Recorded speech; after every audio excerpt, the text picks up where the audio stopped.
Alright, y'all know what it is. Y'all know what it's worth. Let's get this merch. Subscribe to the PDH Network. Alright, y'all see what we got going on here. As y'all see the thumbnail, y'all read the title under the thumbnail. Yeah, man, today's video is dealing with Young Dolph brother, Marcus Thornton, and how Young Dolph brother, he watched everything play out in real time in front of his face. Y'all have to understand, that can cause some real psychological issues. To watch your brother go down like that, man, it's a messed up situation, knowing all the hands that's involved in setting up Paper Route Frank, whom is Yo Gotti, his brother Big Jook, and their guard dog Blac Youngsta. Plus everybody they hired. From Straight Drop, his family Jamarcus Johnson, then you got Cornelius Smith. Y'all know he kin to Lil Migo, plus not to mention the person who they say orchestrated the whole play, whom is GroveHero.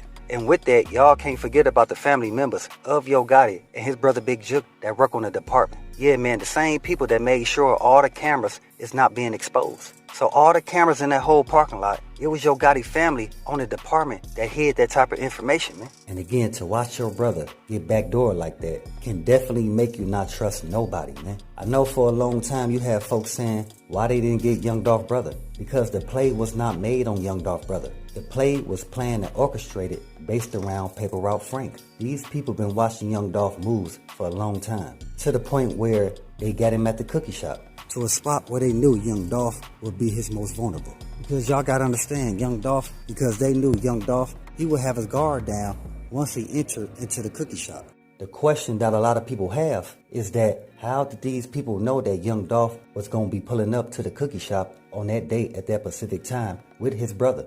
Because even though some of y'all don't like to hear it, it's true. Them folks at the cookie shop, Pam, Maurice, and Raven, they had their hands all in the cookie jar, man. They wanted that bag. So they helped set up the play to backdoor Young Dolph. Who y'all think opened the back door for GroveHero, man? I keep telling y'all folks, Maurice allegedly opened that back door for GroveHero to have a clear shot on Young Dolph, man. So no, it was not the guys that hopped out the white Benz who upped the burners that sent shells at the whole building. If that was the case, everybody in that place, now the people starting to understand. That's the reason why Young Dolph, he was by the door. Because he was trying to get out that place when he seen GroveHero coming from the back room, man. Y'all have to understand the mindset of a person that's in that mode. See, Dolph, he seen GroveHero come through the back door with the burner. So the next thing he trying to do is what? They say you either fight or take flight. Young Dolph, he ain't had a burn on him, so he trying to take flight. They saying his brother Marcus Thornton had the burn on him, but it was too late for him to get to his because GroveHero, he was already sending shells at Paper Route Frank.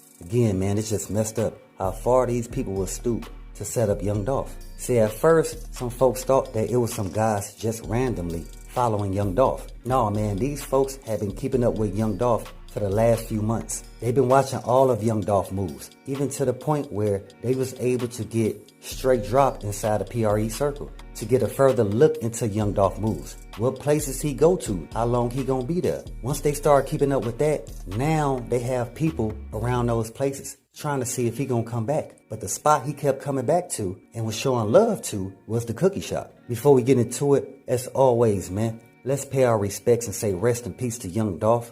Condolences to his family, and much love to all my folks in Dolph Land. I told y'all, man, the folks in Dolph Land, they been knew that Yo Gotti brother Big Jook and Blac Youngsta was paying off these guys to set up Paper Route Frank.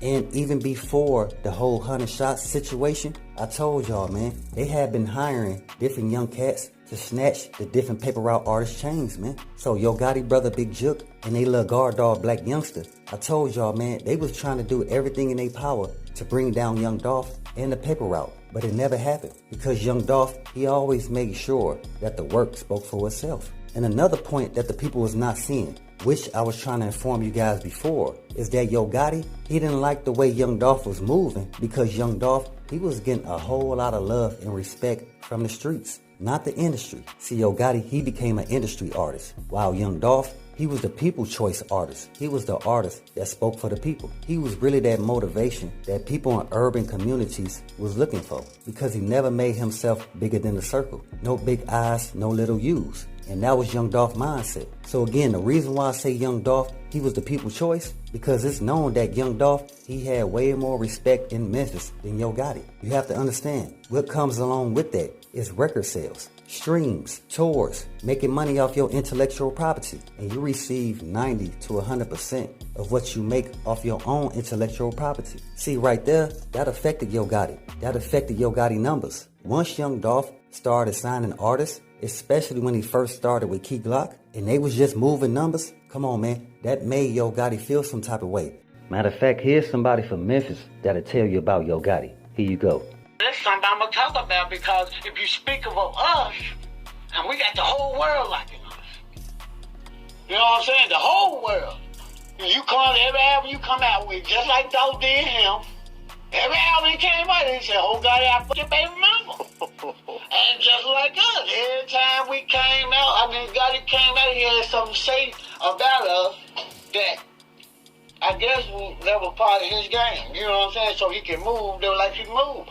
And right now, I was like, I'm going to tell you, at a point in time of my life, when Gotti was doing his thing, I was like, damn, Gotti killing their ass. And I ain't talking about Paul and Juice, I'm just saying he was killing the game because he was making all good moves. You get what I'm saying? Yes, sir. They say that they got something to do with this dog shit, and if they do, I think Gotti should have kept on leading the boat. He should have kept on doing what he was doing, because he was making his name big like it is without all this bullshit. You know what I'm saying? Yes, sir. But a long time ago, he had a song called If I Book Your Baby Mama, I'll Tell You About It. We was kids when he had that song, you know what I'm saying? And to me, that's the same thing Dolph was saying. I put the baby mama, and I'm going to tell you about it. You get what I'm saying? But it got deeper than him just fucking his baby mama or whatever they were saying that would happen. It got to the point of he was fucking up their motherfucking sales. You know what I'm saying? More motherfuckers like that Dolph more than they like the Gotti. You get what I'm saying? Because they got to see Gotti moving foul. You get what I'm saying? Ain't nothing wrong with you being who you say you is, but you got to be that person. You know what I'm saying? That's the reason why I speak the way I speak and I talk the way I'm talking. Because even if the person heard me say something about them, that's going to make them think, this is why nobody kind of like me. See, yeah, man, that's your boy, Crunchy Black. Crunchy Black, he been knew Yo Gotti. So Crunchy Black is speaking from the perspective of, Yo Gotti, he should have let that beef between him and Young Dolph, he should have let it go a long time ago. He should have never let it expose itself. Crunchy Black is basically saying, Yo Gotti should have got his guard dog Blac Youngsta to chill out and not pick up the beef based on Blac Youngsta trying to show his loyalty towards Yo Gotti and his brother Big Jook. Yeah, G, it's messed up how they backdoor Paper Route Frank, man. Young Dolph, he was trying to get out that cookie shop, but somebody pressed that lock button, man. So yeah, G, that's the reason why Young Dolph, he was laying by the door, because he was trying to get up out of there. He seen GroveHero coming through the back door like you stated, G. Him and Marcus Thornton seen it in real time. And people have to understand what Young Dolph brother Marcus is going through right now, man. To watch your brother, the one who's feeding and looking out for the whole family and the community, is the one that gets set up like this. Come on, man, it don't make no sense. But at the same time, anybody will step on your toes when they paid that bag. So while you got folks that saying, no man, them people at the cookie shop don't have anything to do with Young Dolph being set up. Hey, my G, Maurice let in GroveHero through the back door. Matter of fact, even before they let in GroveHero through the back door, Raven has stated herself in the interview. So Raven say a worker told her that a guy called the cookie shop once Young Dolph walked in. I told y'all, man, that was them letting it be known, hey, we about to clear this joint out, y'all better duck. The only people unaware of what's going on was Young Dolph and his brother Marcus. And it's true like folks said, Yo Gotti, he started hating Young Dolph based on the numbers that Young Dolph was doing, man. And Yo Gotti thought Young Dolph would never get on his level. But then Young Dolph, he started to surpass Yo Gotti. That's the reason why they hired their little guard dog Blac Youngsta to continue to go at Young Dolph. Y'all see, man, it was Blac Youngsta that was keeping that beef between CMG and PRE alive. Yo Gotti fell back. Yo Gotti brother Big Jook though, he made sure he was paying off low-level street cats to engage in criminal activity towards the paper route artists, which was snatch their chains. It's just messed up, man. To me, I think about if CMG and PRE could coexist at the same time, how much more influence would that do for the rap industry? Not just that, it would help hone in the potential and undiscovered talent that lies within Memphis. And that's real talk, but hey, we got more in store. As always, y'all know what it is. Y'all know what it's worth. Let's get this merch.